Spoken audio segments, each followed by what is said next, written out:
Hi everyone, welcome back to another episode of my channel. আমি পারমিতা আর তোমরা দেখছো আমার ডেইলি ব্লগস আর লাইফস্টাইলের কিছু গল্প স্বল্প। আজকের এই ভিডিওটা মেইনলি কুকিং এর উপর হবে। আমি নতুন একটা রেসিপি ট্রাই করেছি, সেটারই এক্সপেরিয়েন্স তোমাদের সাথে শেয়ার করব। তাহলে চলো ভিডিওটা শুরু করি।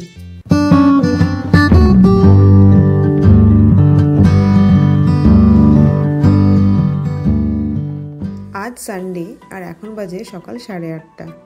ঘুম থেকে উঠতে একটু লেট হলেও আজ প্রবলেম নেই। একটা দিনই হাতে পাই লেট করে ওঠার, সেটাকে কিভাবে মিস করি। সকালে উঠে হালকা গরম জল খেয়ে শুরু করে দিলাম ব্রেকফাস্ট করা। আজ পরাঠা আর হালকাভাবে আলুর তরকারি করব। যেহেতু সকালের খাবার তাই বেশি স্পাইসি করব না। আলুর এই তরকারিটা খুব কম টাইমে হয় আর ব্রেকফাস্টের জন্যও বেশ ভালো। আমার যেদিন খুব তাড়াহুড়ো থাকে বা হাতে খুব কম টাইম থাকে তখন ব্রেকফাস্টের জন্য এই আলুর তরকারিটা করি আর তার সাথে চিলা বা রুটি বা পরাঠা করি। যেহেতু খুব মিনিমাম মশলা দিয়ে এটা বানানো যায় তাই সকাল সকাল খেতেও ভালোই লাগে বেশ। তাই ভাবলাম আজ যখন একটু উঠতে লেটই হলো তাহলে আলুর এই তরকারিটা করি আর সাথে পরাঠা। আলুগুলো ছোট ছোট পিস করে নিচ্ছি যাতে সেদ্ধ হতে বেশি টাইম না নেয়। এটা সেদ্ধ হতে হতে পরাঠার জন্য আটাটাও মেখে নিই, তাহলে এগিয়ে থাকবে। এটা মাখতে মাখতে আলুও বয়েল হয়ে যাবে। একটু নুন দিয়ে এটাকে বয়েল করতে বসে দিই।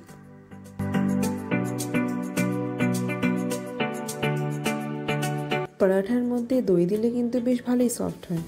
কাল বাজার গিয়েছিলাম, তার জন্য একটু দই নিয়ে এসেছি, জানি আজকে পরাঠা করব।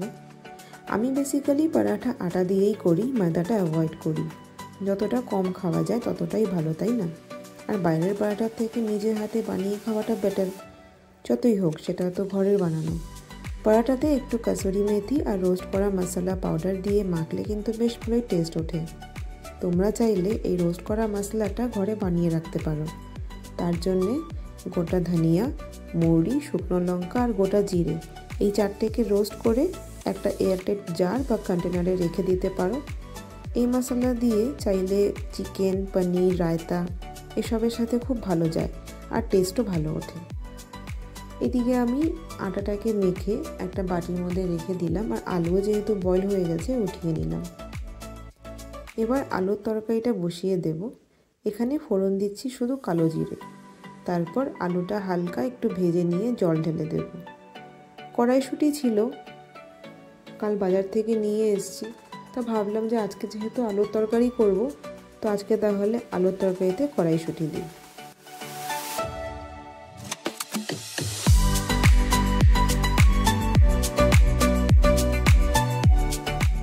বেসিক্যালি এটাকে বলে সাদা আলুর তরকারি, বাট আমি এখানে হালকা হলুদ দিই, তাই আমার বানানো তরকারিটাকে বলা যাবে না যে সাদা আলুর তরকারি। বাকি বানানোর প্রসেস সেম। এবার এখানে একটু হিং দেব। হিঙের গন্ধটা আমার বেশ ভালোই লাগে, অনেকেরই ভালো লাগে না, তারা এটাকে স্কিপ করতে পারো। হিংটা মেনলি কোনো কিছু ভাজা বানালে আর ঘুগনিতে দিই। হিং দিয়ে জলটা এখানে দিয়ে দেব। হিং দিলে কি হয়, একটা খুব সুন্দর স্মেল ওঠে আর এই স্মেলটার জন্যই অ্যাকচুয়ালি দেওয়া, যেটা আমরা দুজনেই খুব পছন্দ করি। এই জলটা এখন একটু ফুটবে, হিংটা দিয়ে জলটা দিয়ে ভালো করে নাড়িয়ে নিলাম।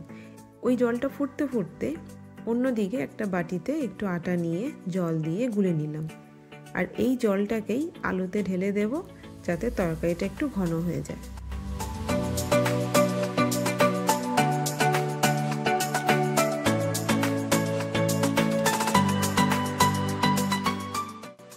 তরকারির জলটা অনেকটাই ঘন হয়ে এসছে, অনেকটাই শুকিয়ে গেছে। এবার এখানে গরম মশলা আর কাসুরি মেথি দিয়ে তরকারিটাকে নামিয়ে নেব।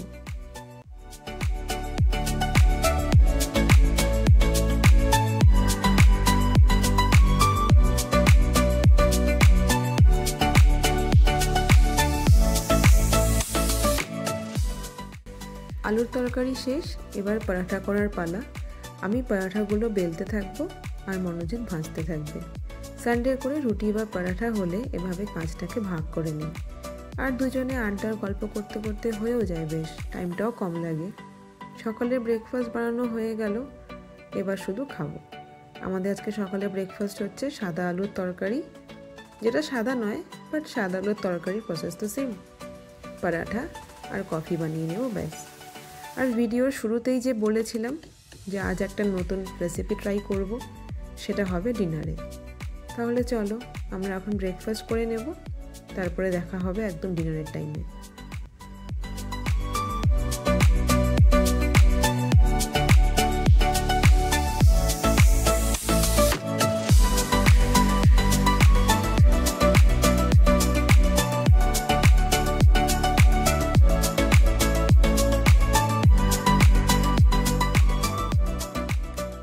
এখন বাজে রাত 8টা। শুরু করে দিলাম ডিনার করা। এত তাড়াতাড়ি শুরু করার কারণ একটাই, আজ করব এগ বিরিয়ানি। বিরিয়ানি খাবো সেটা হঠাৎ করেই প্ল্যান হয়েছে আজ সকালেই, যে রাতে বিরিয়ানি খাবো, বাট অর্ডার করে না, ঘরে বানিয়ে। কেওড়া জলটা পাইনি, কিন্তু মিঠা আতরটা পেয়েছিলাম। এর আগে কখনো বিরিয়ানি বানানো হয়নি। সকালে যখন ঠিক করলাম যে রাতে ডিনারে বিরিয়ানি হবে, দুপুরের দিকে ইউটিউব থেকে দেখলাম কিভাবে বানায়। ভাবলাম একবার ট্রাই করাই যায়, নিজে বানিয়ে দেখি কেমন আর কতটা ভালো বানাতে পারি বিরিয়ানি। শেফ হলাম আমি আর জাজ হলো মনোজিৎ। এখানে বিরিয়ানি রাইস ছাড়াই করছি, ঘরে যে চাল আমরা খাই সেটা দিয়েই করব। যেহেতু এটা একটা ট্রায়াল সেশন, তাই আর আনিনি। আর আনলে তো আর একটু করে আনা যাবে না, একটা 1 কেজির প্যাকেট আনতে হবে। জলটা ফুটতে দিয়ে দিলাম গোটা গরম মশলাগুলো, ধনিয়া পাতা, পুদিনা পাতা, লেবু। চালটা ঢেলে দিয়ে দিলাম নুন আর অয়েল। চালটাকে এভাবেই 15 মিনিট ফুটতে দেব। 15 মিনিট পর জলটা আমি ঝরিয়ে নেব। বড় একটা থালার মধ্যে ছড়িয়ে দিয়ে ঠান্ডা হওয়ার জন্য চালটাকে রেখে দেব।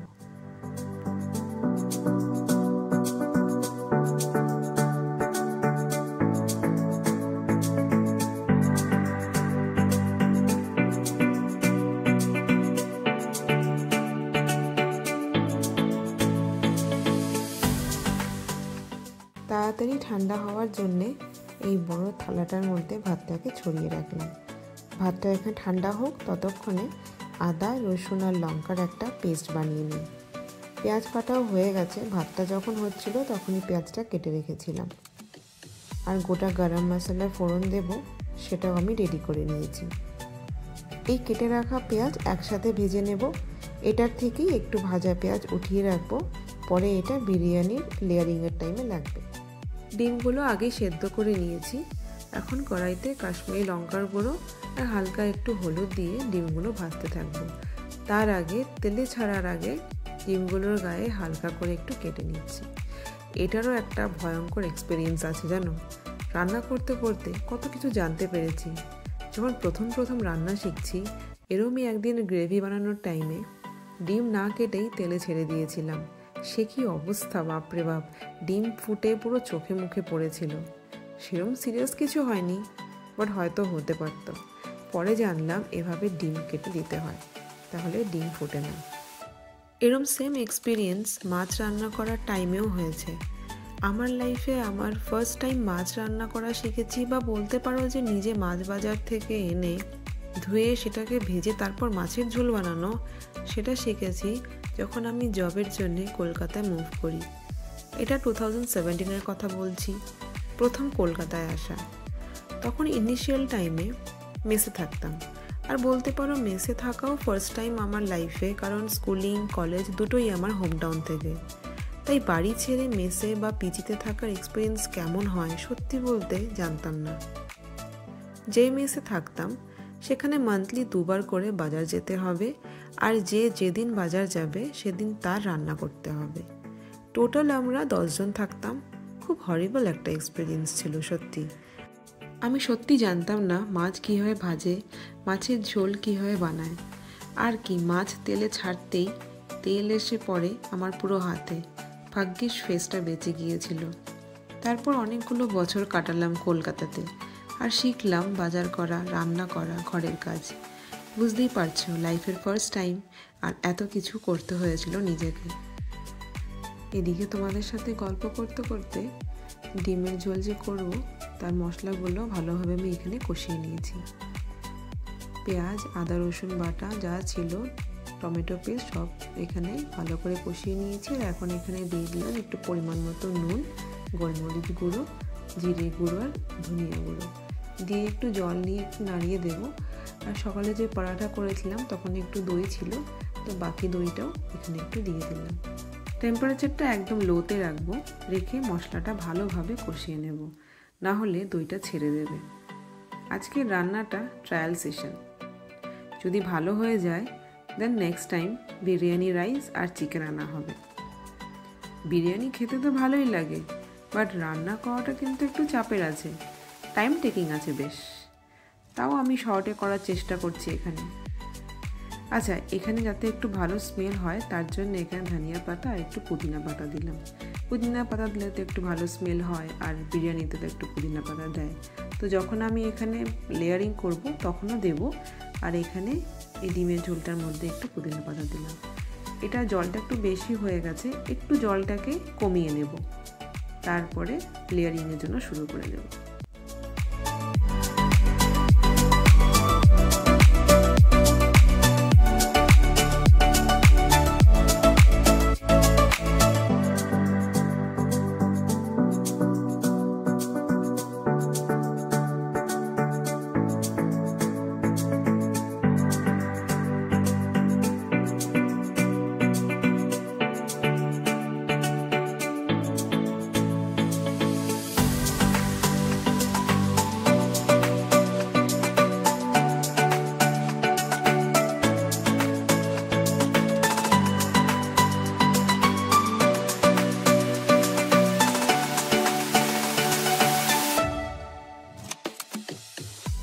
কিভাবে লেয়ারিংটা করলাম সেটা তো তোমরা দেখলে। এখন জাস্ট ডিমগুলো দিয়ে ঢেকে রেখে দেবো 15 মিনিটের জন্য, একদম লো টেম্পারেচারে। আর 10 মিনিটের জন্য ঢাকনাটা খুলবো না। ব্যাস, এবার শুধু খাওয়ার পালা। বিরিয়ানির গন্ধে পুরো রান্নাঘরটা মোমো করছে, আর খিদেও পেয়ে গেছে আমাদের। তাহলে আজকের ভিডিওটা এখানেই শেষ করছি। রান্নাগুলো কেমন লাগলো কমেন্ট করে জানাবে, ভালো লাগলে অবশ্যই লাইক করবে। তোমরা যদি আমাকে ইউটিউব থেকে দেখে থাকো তাহলে আমার চ্যানেলটাকে সাবস্ক্রাইব করো, আর সাথে বেল বাটনটাও হিট করবে, নাহলে নোটিফিকেশনস কীভাবে পাবে। আর যদি তোমরা আমাকে ফেসবুকের পেজ থেকে দেখে থাকো তাহলে অবশ্যই পেজটাকে লাইক আর ফলো করো। আবার দেখা হবে পরের ব্লগে। চলো এখন টাটা।